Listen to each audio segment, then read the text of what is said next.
Glória a Deus. Paz do Senhor.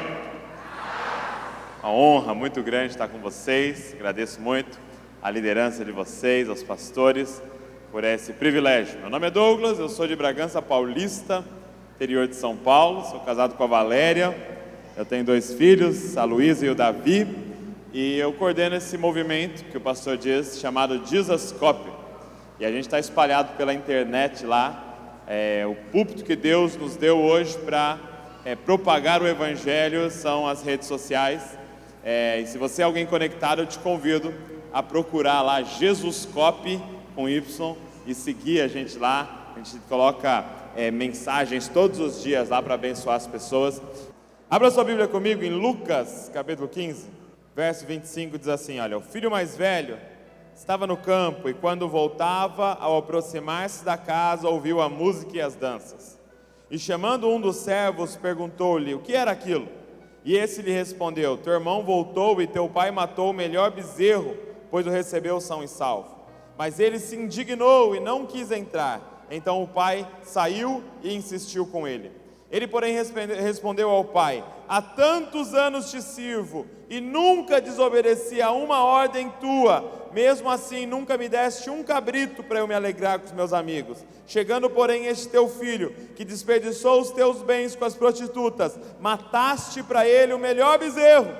Mas o pai lhe disse: filho, tu sempre estás comigo, e tudo o que eu tenho é teu. Mas era justo festejarmos e nos alegrarmos, pois este teu irmão estava morto e reviveu, havia se perdido e foi achado. Pode tomar o seu assento. Isso aqui é o final da parábola do filho pródigo, parábola que a gente conhece como filho pródigo. E na ocasião, Jesus está diante de 2 públicos. Quando ele conta essa história, ele está diante de 2 grupos. Um grupo de fariseus e mestres da lei, que era um grupo de religiosos, e um grupo de pecadores e publicanos. Eram aqueles que propositalmente, que deliberadamente disseram: nós não vivemos debaixo da lei. Então tinham religiosos que sabiam tudo sobre a lei e tinham pecadores que ignoravam a lei. Ele estava diante desses 2 grupos. E de repente ele começa a história no versículo 11 dizendo que um homem tinha 2 filhos. E esses 2 filhos representavam esses 2 grupos. O mais novo representava os pecadores e que ignoravam a lei, e o mais velho representava os religiosos, que sabiam tudo sobre a lei. E Jesus conta essa parábola para redefinir alguns conceitos na cabeça daquelas pessoas. Havia alguns conceitos na mente das pessoas que estavam errados. E através dessa história, Jesus redefine esses conceitos. E eu queria passar esses conceitos para vocês hoje. São 4 conceitos que ele mexe nessa parábola. Primeiro, quem é Deus? Segundo, o que é pecado? Terceiro, o que é salvação? E quarto, o que é santidade? Quem é Deus? O que é pecado? O que é salvação e o que é santidade? E a primeira coisa que Jesus veio mexer com essa história é quem é Deus. Quem é Deus? Então ele começa a história dizendo assim: olha, que um homem tinha 2 escravos. É isso? Que um homem tinha 2 servos. É isso? Um homem tinha 2 profetas, 2 pastores, 2 diáconos, 2 presbíteros. Um homem tinha 2 filhos. Quem é Deus? Cara, se tinha algo na agenda de Jesus, era revelar que Deus é Pai. Quem é Deus? Qual é a melhor palavra para definir Deus? Pai. Um homem tinha 2 filhos, porque o nosso Deus é o nosso Pai. Os discípulos chegam para Jesus e falam: Jesus, nos ensina a orar. Os outros mestres ensinam seus discípulos a orar, nos ensina a orar. Ele fala assim: então tá bom, quando vocês forem orar, orem assim: Pai. Quando vocês forem abordar a Deus, abordem Ele com esse termo: Pai. E na verdade, no original, não é pai. Porque o original é Abba. E Abba, na verdade, significa papai. Paizinho. Fala comigo, papai. Papai. Mais uma vez, papai. Essa palavra pode curar você. Papai. Quando vocês, porque eles oravam assim, ó, Yahvé, Senhor, Altíssimo, Criador de todas as coisas. De repente vem Jesus e fala: não, quando vocês forem orar, começa assim, olha, papai, papai nosso que estás nos céus. Deixa eu te perguntar uma coisa, como é que você começa a sua oração? Sabia que a primeira palavra que você usa para abordar a Deus diz muito sobre o seu relacionamento com Deus? E muitas vezes você ouve alguém orar e a primeira coisa que ele fala é: Senhor. E eu não estou dizendo que Ele não é o Senhor, Ele é o Senhor, mas Jesus nos ensinou a começar dizendo: papai. Fala comigo, papai. Eu queria que você treinasse. Ajoelhou, vai sair um Senhor, você fala: não, papai, papai, papai, papai. Porque olha só, Papai nosso que estás no céu, santificado seja o teu nome, venha a nós o teu reino, seja feita a tua vontade. Ou seja, Ele é Senhor, mas esse Senhor é o seu papai. E quando o Senhor é o seu papai, muda tudo. Muda tudo. Ele é o seu papai.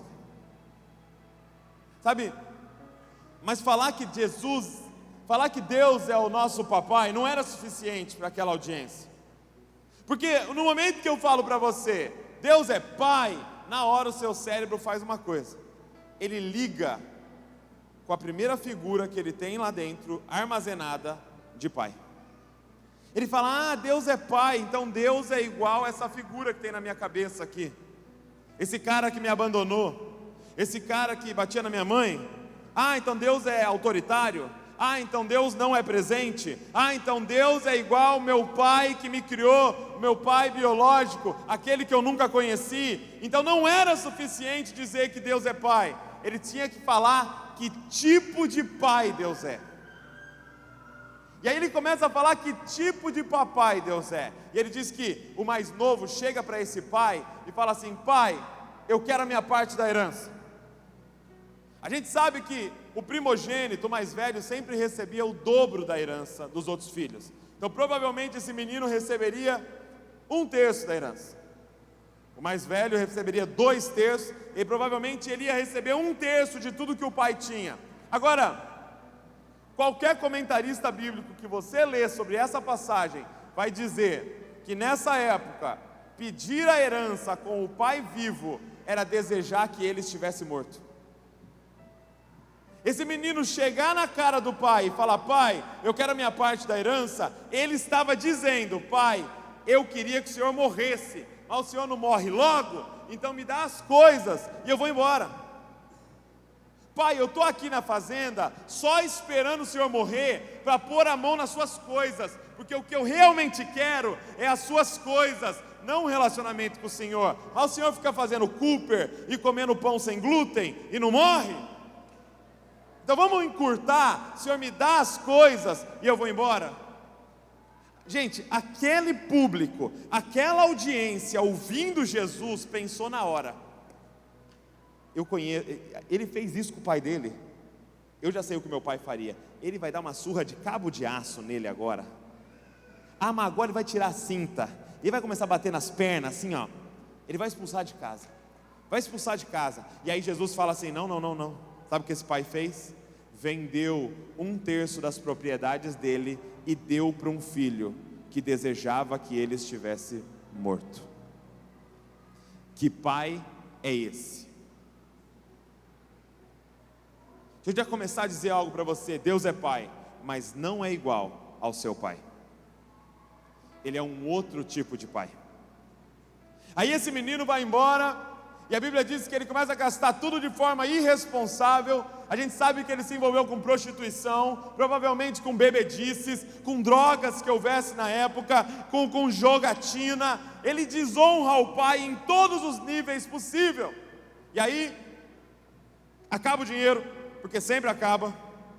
E aí, ele começa uma grande fome naquela região, começa uma crise, e ele não tem emprego, e ele não tem dinheiro, e ele arruma para trabalhar com porcos.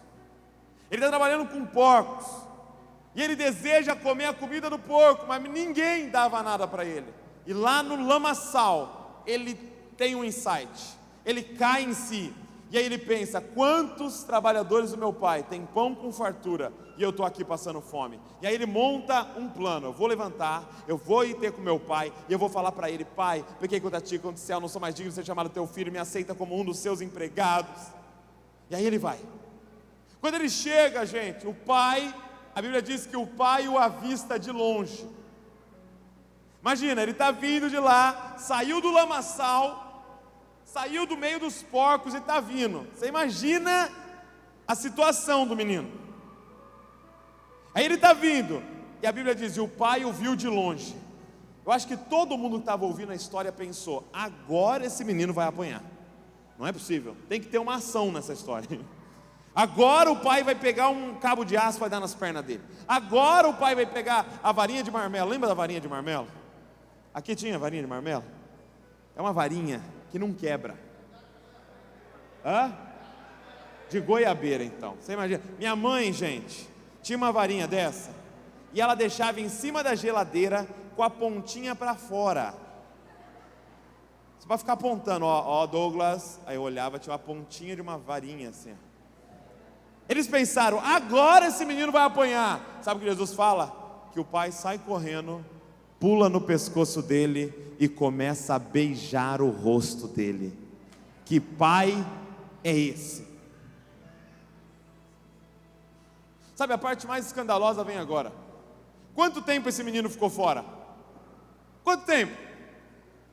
1 ano? 2 anos? Eu chutaria assim, analisando a história, uns 3 anos. Porque para gastar 1/3 da fortuna, eu acho que uns 3 anos ele ficou fora, no mínimo. Aí esse menino está 3 anos fora, de repente ele desonra o pai de todas as formas, e aí ele volta. Ele volta, o pai o recebe, e depois de 2, 3 horas, está sendo dada uma festa para celebrar a vida dele. Seu pai é assim? Quando você dá mancada, ele faz uma festa, tá?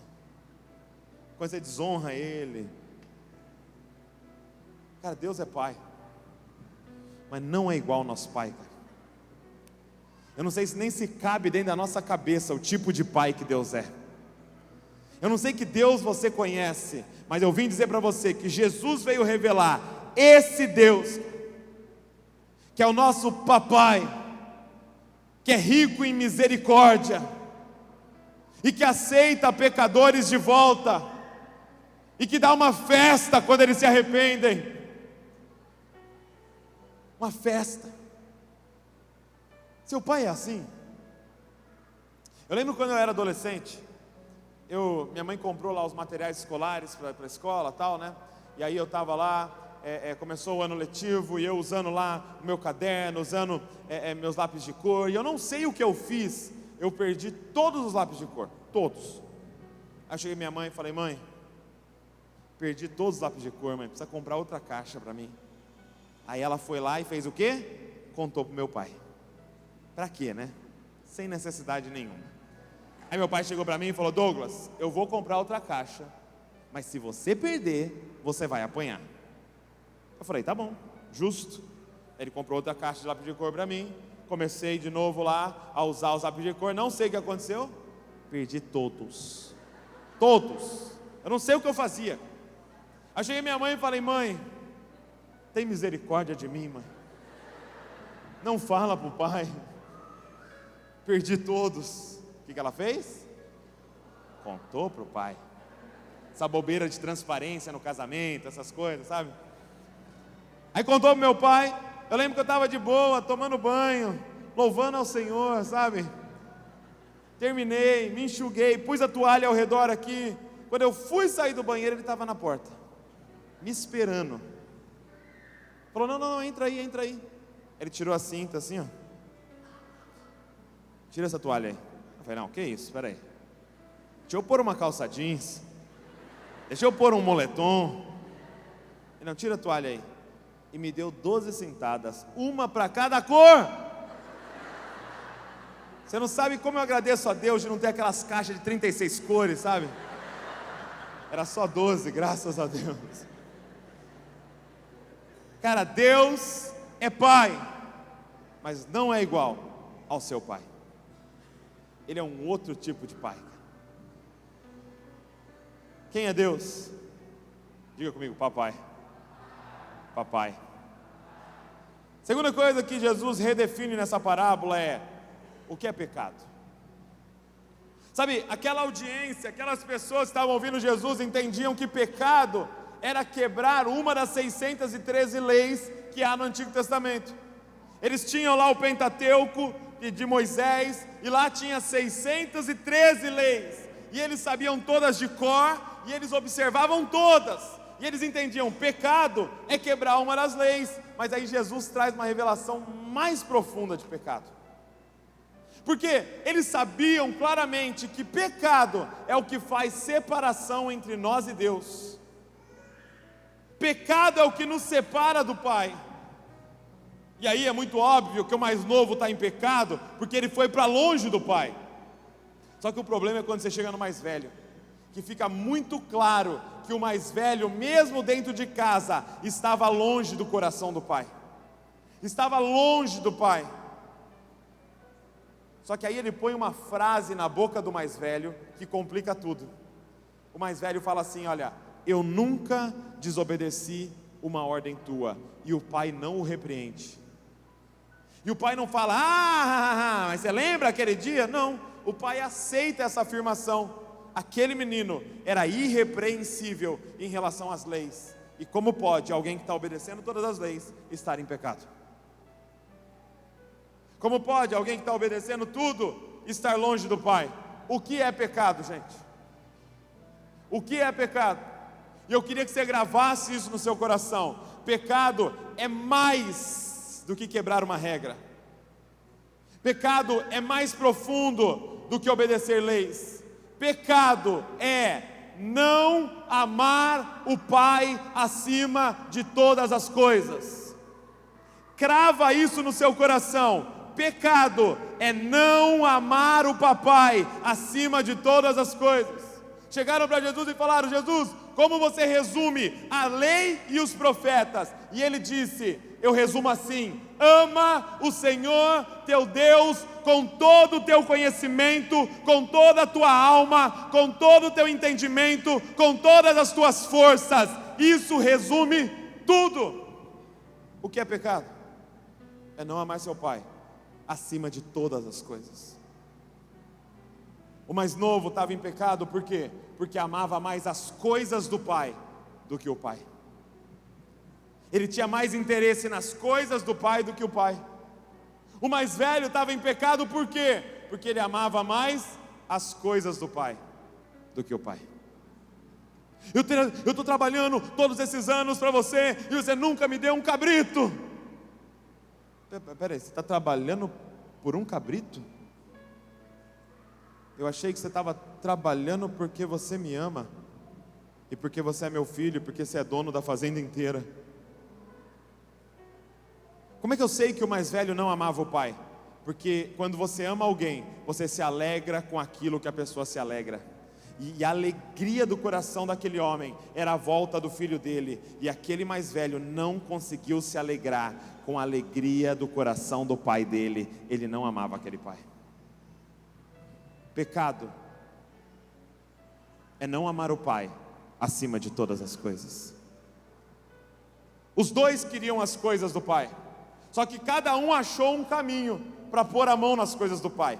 O mais novo, ele usou o caminho do pecado. Ele usou o caminho da libertinagem. Ele pensou: eu vou fingir que papai não existe, eu vou fingir que Deus não existe e vou viver minha vida, e assim eu ponho a mão nas bênçãos de Deus.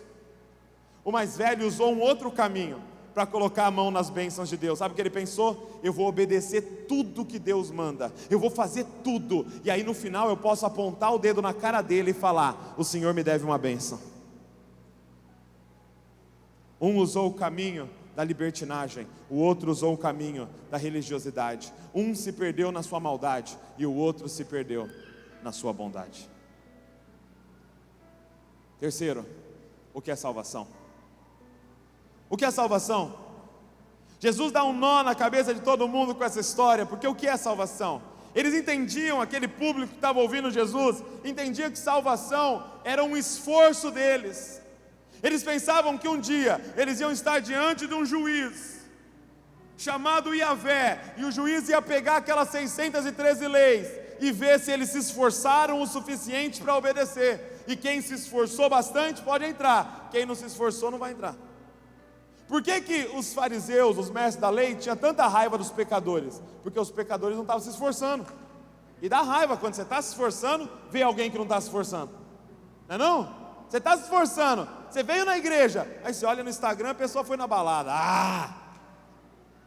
Dá raiva, não dá? Cara, Jesus dá um nó. Por quê? Porque através dessa história ele revela uma coisa: salvação não é uma ideia nossa, salvação é uma ideia de Deus. Salvação não é um esforço nosso, salvação foi um esforço de Deus. O pai correu em direção ao mais novo, e o pai saiu da festa e foi atrás do mais velho, porque salvação é uma ideia de Deus e não nossa. Ninguém pode bater no peito e falar: eu sou salvo porque eu estou me esforçando. Não, você é salvo porque Jesus deu a vida por você. É só por isso que você é salvo. Não fomos nós que achamos a Deus, foi Deus que nos achou. A Bíblia revela que nós estávamos mortos em nossos pecados e delitos. Morto não acha ninguém. Foi Ele que te achou, que tocou em você e te ressuscitou. Foi Ele. Por isso eu quero te dizer uma coisa, igreja: nós não somos melhores do que quem está lá fora. Nós somos iguaizinhos quem está lá fora. A única diferença é que o Pai achou a gente. Só. Porque se não fosse o Pai, não teria diferença nenhuma. Se não fosse o Pai. Por isso, ao pensar em alguém que está lá fora, pense assim: Pai, acha ele. Pai, acha minha mãe. Pai, acha minha sogra. Pai, acha meus primos. Pai, acha meu gerente. Pai, acha meus funcionários. Pai, acha os meus amigos. Pai, acha eles como o Senhor me achou. Salvação é uma ideia dele, não nossa. Ele nos achou. Salvação é essa corrida de Deus na nossa direção, e Ele pula no nosso pescoço e começa a beijar esse rosto fedido nosso do pecado. Salvação é uma ideia dele. Só que depois dessa corrida na nossa direção, é como se Deus parasse na nossa frente e tem um pequeno passo seu. A corrida é dele, mas tem um pequeno passo seu. Se chama arrependimento. Arrependimento. Sabe, esse menino mais novo, ele tinha uma lista de coisas erradas para se arrepender. Ele teve que abrir a lista de coisas erradas. Aqui, pai, me perdoa, eu me envolvi com prostituição, eu menti, eu roubei, eu matei, eu me envolvi com porcos, eu fiz isso. Ele tinha uma lista de coisas erradas. Talvez essa seja a sua lista hoje aqui. Talvez você precisa vir diante do Pai e abrir a lista, falar: Pai, me perdoa, Pai, eu fiz isso, Pai, eu pensei isso, eu falei isso. Mas o problema é quando chega no mais velho, porque o mais velho tem uma lista de coisas certas. E a minha pergunta para vocês hoje é: como se arrepender de uma lista de coisas certas? Uma lista de coisas erradas, eu tenho a impressão que a gente já se tornou especialista de se arrepender das coisas erradas que a gente faz. Você chora, você baba aqui e tal, e ranho no chão aqui. A minha pergunta é: como é que eu me arrependo de uma lista de coisas certas que eu fiz? Porque eu quero que você entenda uma coisa nessa noite: ser cristão é muito mais profundo do que a gente imagina. Ser cristão é a pessoa que se arrepende da lista de coisas erradas que fez, mas também se arrepende da lista de coisas certas que fez, com a motivação errada por trás. Entendeu? Nosso Deus não é um Deus que vê somente as suas atitudes, é um Deus que enxerga o seu coração por trás da sua atitude. Ele não quer saber somente o que você fez, Ele quer saber por que você fez o que você fez. Sabe, eu sinto no meu coração que algumas pessoas precisariam vir diante do altar e falar assim: papai, perdoa por um jejum que eu fiz. Mas jejum é a coisa certa a se fazer. Mas eu jejuei querendo as coisas de Deus e não por amor ao papai. Papai, me perdoa por um curso de teologia que eu fiz, porque não foi por amor a ti, para te conhecer mais, era para vomitar conhecimento na cara dos outros.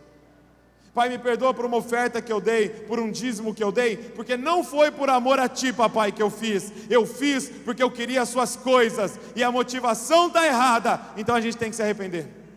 Porque o que é pecado?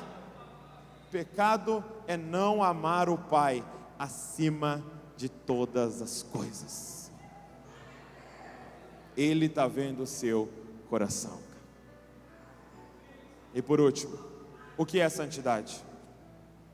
Como andar em santidade, gente? Me diga. Essa é a grande pergunta: como andar em santidade? Sabe, esse menino, ele tinha um plano ao voltar. Ele pensou assim: olha, eu vou voltar e eu vou falar: pai, pequei contra ti, não sou digno de ser chamado seu filho, me aceita como um dos seus empregados. Sabe qual é a ideia dele? Ser aceito como empregado. O que era um empregado? Era alguém que tinha salário, ele ia receber um salário. Pai, deixa eu trabalhar para o Senhor. Por quê? Porque naquela época não adiantava só pedir perdão, tinha que pagar pelo que fez. Por exemplo, você matou uma vaca minha lá, não adiantava você chegar para mim e falar: ô Douglas, desculpa, matei sua vaca. Eu falo: desculpa, mas me dá outra. Simples, né? Ele sabia dessa lei. Então ele falou: eu vou voltar, eu vou falar: pai, me perdoa, me aceita de empregado, eu não vou nem morar junto com o senhor, eu vou morar lá na vila, eu venho trabalhar, e meu salário eu vou te pagando o que eu fiz. Só que deixa eu te falar uma coisa: o que você fez é impagável. Como é que você recupera as lágrimas de um pai? Como é que você recupera as noites que o pai não dormiu? Como é que você recupera a dor no coração dele? É impagável. O nosso pecado é impagável. Por que boa parte da igreja não consegue andar em santidade? Porque está tentando pagar Deus. Sabe que ele peca na semana, ele pensa: agora eu vou ler 5 capítulos da Bíblia. Você acha que 5 capítulos da Bíblia pagam o seu pecado? Agora eu vou todos os cultos, que eu estou me sentindo culpado, eu vou todos os cultos, todas as células, eu vou fazer tudo. Não resolve. Sabe, por um tempo a gente pensou: como vencer o pecado? Aí a gente pensou assim: já sei, enfatizando a lei. Vamos falar da lei bastante. Isso é pecado, isso é pecado, isso é pecado, isso é pecado, isso é pecado. Funcionou? Não. Aí a gente pensou: não. Sabe qual é o jeito para o pessoal andar em santidade? Vamos falar do inferno para eles. Se vocês pecarem, vocês vão para o inferno. Aí a gente fez filme do inferno, fez documentário do inferno, fez tudo do inferno, livro do inferno. Adiantou? Não! Não, mas não adianta falar do inferno. Sabe o que tem que falar? Do céu. E a gente começou a falar do céu. Olha, o céu é maravilhoso, vocês vão para o céu, vai acontecer não sei o que lá no céu. E no céu, filme do céu, e coisa do céu, e livro do céu, e o menino do céu. Funcionou? Não! Porque todo mundo aqui sabe a lei, todo mundo sabe do inferno, todo mundo sabe do céu, e tem um monte de gente em pecado aqui. Por quê? Porque só tem um jeito de andar em santidade, apenas um. E eu quero falar isso para você hoje. Só tem uma coisa que é capaz de nos dar força para andar em santidade, e se chama a graça de Deus. E eu quero que você entenda isso para a gente encerrar. A única coisa que faz você andar em santidade é a graça do papai, só. Presta atenção nisso. Eu fico imaginando o dia depois dessa festa aqui. Esse menino volta para casa, é recepcionado dessa forma, recebe uma festa. Agora imagina comigo o dia depois da festa. Esse menino acorda numa cama que ele não merecia. E ele está vestindo um pijama que ele não merecia. E aí ele vai para uma cozinha que ele não merecia. E ele senta numa mesa que ele não merecia. E aí ele pega um pão que ele não merecia. E ele pega um leite que ele não merecia. E ele pega uma manteiga que ele não merecia. E ele põe na boca. E de repente nessa cozinha entra o pai e fala: dormiu bem, filho? E aí esse pai fala assim: filho, você pode fazer um negócio para mim? Esse pai dá uma ordem para esse filho. Esse filho olha para a cama, olha para a cozinha, olha para o pijama, olha para o pão, lembra da festa e fala: pai, como que eu falaria não para o Senhor, diante de tudo que o Senhor fez por mim? A força para você vencer o pecado não está na ênfase da lei, não está no inferno nem no céu. A força para você vencer o pecado está em você lembrar o que Ele fez por você, cara. Quem era você e o que Ele fez para você naquela cruz. Cara, a força para vencer o pecado está na graça de Deus. Entenda uma coisa: santidade não é o que a gente faz para pagar a Deus, porque Jesus terminou a história com os braços arreganhados, dizendo: está pago. A sua leitura bíblica não paga a Deus, o seu jejum não paga a Deus. Jesus já pagou pelo seu pecado. Santidade não é o que a gente faz para pagar a Deus. Santidade é o que a gente faz como um sentimento de gratidão ao que Deus fez por nós. Por isso que santidade é um produto somente daqueles que tiveram um encontro com a graça de Deus. Você precisa ser constrangido pelo amor de Deus. Você precisa ser constrangido por esse amor de tal forma que quando você recebe uma ordem de Deus, você fala: papai, como que eu falo não para o Senhor, diante de tudo que o Senhor fez por mim? Olha para a sua roupa. Você não merece essa roupa, cara. Lembra o que você comeu hoje? Você não merece o que você comeu hoje, cara. Olha para esse lugar. A gente não merece esse lugar. Olha para essas pessoas ao seu redor. Você não merecia pessoas ao seu redor, mas a graça de Deus te deu tudo isso, cara. Como falar não para esse papai, cara? Como dizer não para esse Deus? Santidade não é o que a gente faz para Deus nos amar mais. Santidade é o que a gente faz porque Ele nos amou, cara. Ele nos amou primeiro, e a gente responde amando Ele de volta, acima de todas as coisas, e andando em retidão na presença dEle. É por isso que uma palavra-chave na Bíblia é: lembre-se. Lembre-se. É por isso que todos os meses a gente coloca uma mesa aqui, coloca pão aqui e coloca um suco da uva aqui. Para quê? Para você se lembrar o que Ele fez por você. Ele termina a última reunião com os discípulos partindo um pão e dizendo: fazei isso em memória de mim. Todas as vezes que vocês forem comer, lembrem-se, lembrem-se, lembrem-se da graça de Deus, da misericórdia de Deus, do amor de Deus por vocês, porque é essa graça que vai impulsionar vocês a viver tudo o que eu tenho para vocês. Lembrem-se.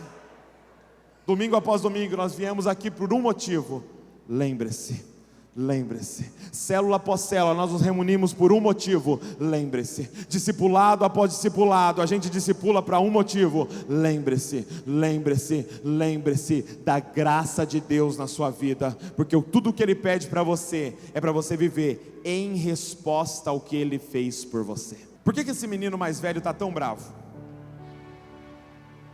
Por que esse mais velho está tão bravo? Ele volta bravo e a festa está rolando, ele está bravo. Sabe por quê? Porque para esse menino voltar, alguém tinha que pagar a conta.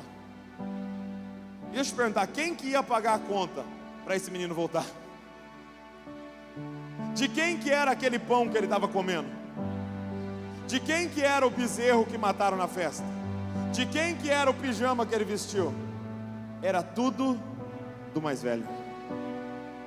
O pai fala no final: tudo que eu tenho é teu. E o pior de tudo, receber o menino de volta era incluir ele na herança de novo. Por que aquele mais velho está tão bravo? Porque tudo, quem ia pagar a conta para esse pecador voltar, era o irmão mais velho. Ia ter que repartir a herança com ele de novo. Só que eu tenho uma notícia para te dar. Eu vim aqui para te dizer quem é o nosso irmão mais velho. O seu irmão mais velho se chama Jesus Cristo. E Ele teve muita alegria em pagar a conta para você voltar para a casa do papai. E não foi só um bezerro que teve que matar, Ele teve que dar a vida dele para você voltar para a casa do papai. É por isso que a gente ama o nosso irmão mais velho. É por isso que a gente celebra o nosso irmão mais velho. É por isso que a gente canta para o nosso irmão mais velho. É por isso que a gente se reúne em nome do nosso irmão mais velho, porque ele tem um nome que é sobre todo nome. É o nosso irmão mais velho que pagou a conta para a gente estar de volta aqui. Eu quero orar com vocês. Feche seus olhos. E eu quero que você coloque diante de Deus a sua lista hoje. O Pai correu na nossa direção aqui hoje, mas depende de um passo seu. E o seu passo é o arrependimento. Talvez você tenha que abrir uma lista de coisas erradas. Começa a falar com Deus aí. Não precisa falar em voz alta não, pode falar no seu pensamento. Começa a falar a sua lista de coisas erradas. Ou talvez você tenha uma lista de coisas certas que você fez com a motivação errada por trás. E eu quero te convidar a se arrepender disso. Papai, aqui estão nossas listas, papai. Papai, nós queremos te amar acima de todas as coisas, Pai. Pai, eu quero te pedir, inunda esse lugar com teu amor, Pai. Pai, troca corações de pedra insensíveis aqui, coloca coração de carne que sintam o teu amor por eles, Pai. Inunda-nos com teu amor, Pai. Pai, eu quero te pedir que a nossa vida seja em resposta ao teu amor, Pai. Eu quero te pedir que a nossa vida seja em resposta ao que o Senhor fez por nós, papai. Nós somos apaixonados por ti, papai. Nós te amamos acima de tudo. Pai, se há algo que alguém aqui ama acima do Senhor, nós renunciamos nessa noite, Pai, e dizemos: nós te amamos acima de todas as coisas. Tu és tudo para nós, Pai, tudo. Ajuda o teu povo, Pai, a viver no teu amor, Pai, a viver na tua graça, Pai. É o que eu te peço, no nome de Jesus. Amém, Senhor, e amém. Deus abençoe a vida de vocês.